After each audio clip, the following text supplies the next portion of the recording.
ආයුබෝවන් ඔයාලා හැමෝටම මගේ YouTube channel එකට සාදරයෙන් පිළිගන්නවා. අද අපි හදන්නේ රසම රස chicken curry එකක්.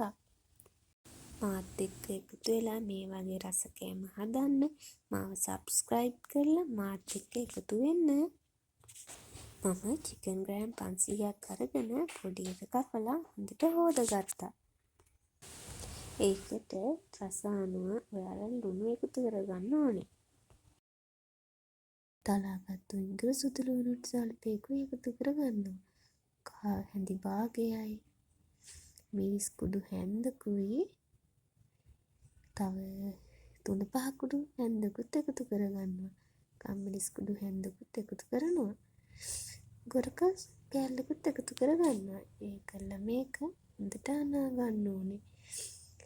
3-5 ටික මේ මස් එකට අල්ලන්න හොඳට කලවම් කරගන්න ඕනේ.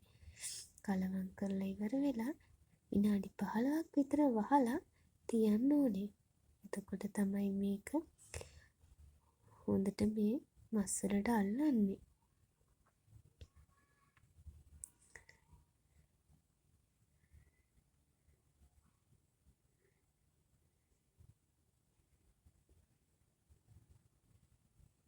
දැන් අපි මේක වහලා අරන් තියමු.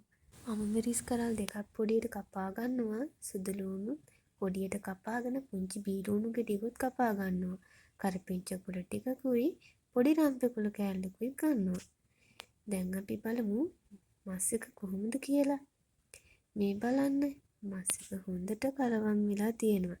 දැන් අපි මේක උයා ගන්න හැටි බලමු. ඊට කලින් පොඩි දෙයක් පෙන්නන්නම්. මම මේක හදන්න ගන්නේ මෙන්න මේ තුනුපායක.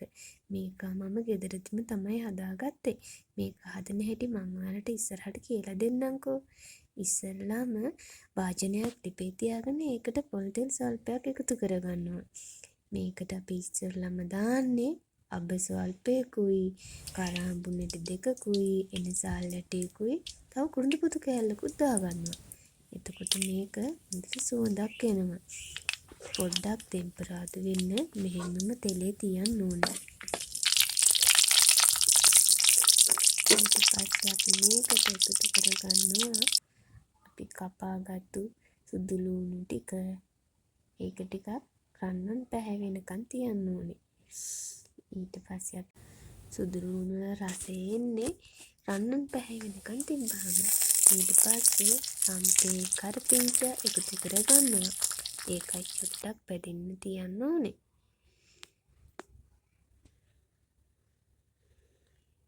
ඒ ටික පැදුනට පස්සේ ඒකට අපි කපාගත්තු ලුණු ටික එකතු කරගන්නවා.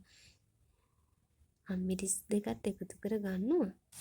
ඊට පස්සේ ඒකට අපි තව මිරිස් හැන්දකුයි අපි අර හදාගත්තු 3-5 හැන්දකුයි දාගන්නවා. ගොඩක් දාන්න එපා. මොකද සැර වැඩි වුණොත් එහෙම අපි කලින් මස් එකටත් එකතු කරලානේ තියෙන්නේ. ඊට පස්සේ කන්න බැරි වෙයි. මෙහෙම තියලා අපි ටිකක් කළු වෙනකන් තියාගන්නවා. එතකොට තමයි මස් වලට පාටක් එන්නේ.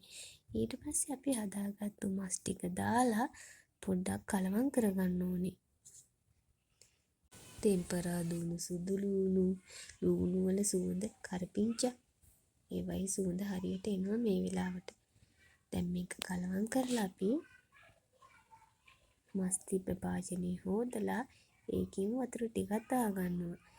ඔයාලට හොදිය ඕන නම් පොඩ්ඩක් වැඩිපුර දාගන්න. මම නම් මේ ප්‍රමාණයට තමයි දාගන්නේ. දාලා මේකට හොඳට ගින්දර දාලා ඉදෙන්න තියන්න. දැන් නම් පොඩ ඉදෙනවා. මේ බලන්නකෝ.